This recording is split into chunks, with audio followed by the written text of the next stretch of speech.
الحمد للہ رب العالمین۔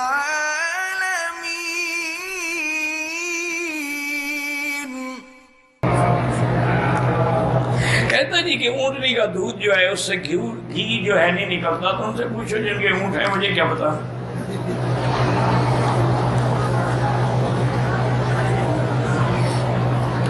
یہ واحد یاد رکھیں کہ اونٹنے کا دودھ جو ہے دنیا میں ہر دودھ سے آدمی کے پیٹ بڑھ جاتا ہے، لیکن اونٹنے کے دودھ میں یہ خاصیت ہے کہ اس سے پیٹ کم ہو جاتا ہے۔ اونٹنی کے دودھ میں یہ خاصیت ہے کہ جن لوگوں کو استسقاء کی بیماری ہوتی ہے، پیٹ بڑے ہو جاتے ہیں، ان کو پلاؤ تو ان کے پیٹ بھی ٹھیک ہو جاتے ہیں۔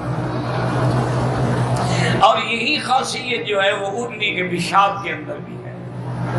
حضور صلی اللہ علیہ وسلم کے زمانے میں کچھ لوگ تھے، منافق تھے، بظاہر ایمان لے آئے، لیکن مدینہ منورہ کی فضا ان کو موافق نہ آئی، تو ان کے پیٹ بڑھ گئے، بیمار ہو گئے۔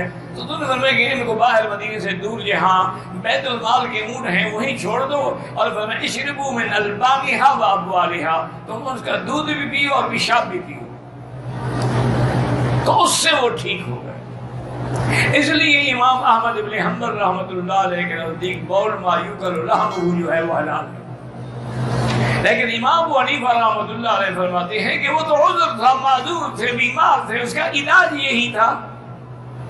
تو آج کل بھی بہت ساری چیزیں ہیں، الکوہل ہے اور کئی چیزیں ہیں، بتاؤ علاج چلی جا سکتی ہے۔ تو بہرحال یہ ہے کہ اونٹنی کے دودھ کے اندر یہ جو کہ اللہ نے خاصیتیں رکھی ہیں، تو اس میں اس لیے وہ چکناہٹ جو ہے جس سے گھی پیدا وہ نہیں ہوتا، اللہ عالم۔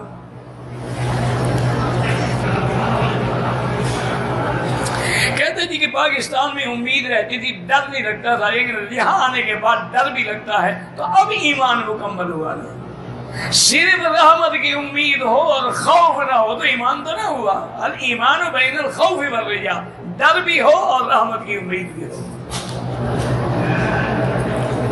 اگر عشاء کی نماز کے بعد وتر پڑھ لیں کوئی حرج نہیں، تہجد بعد میں پڑھیں، لیکن اگر نہ پڑھیں اور تہجد کی نماز کے بعد پڑھیں تو زیادہ ثواب۔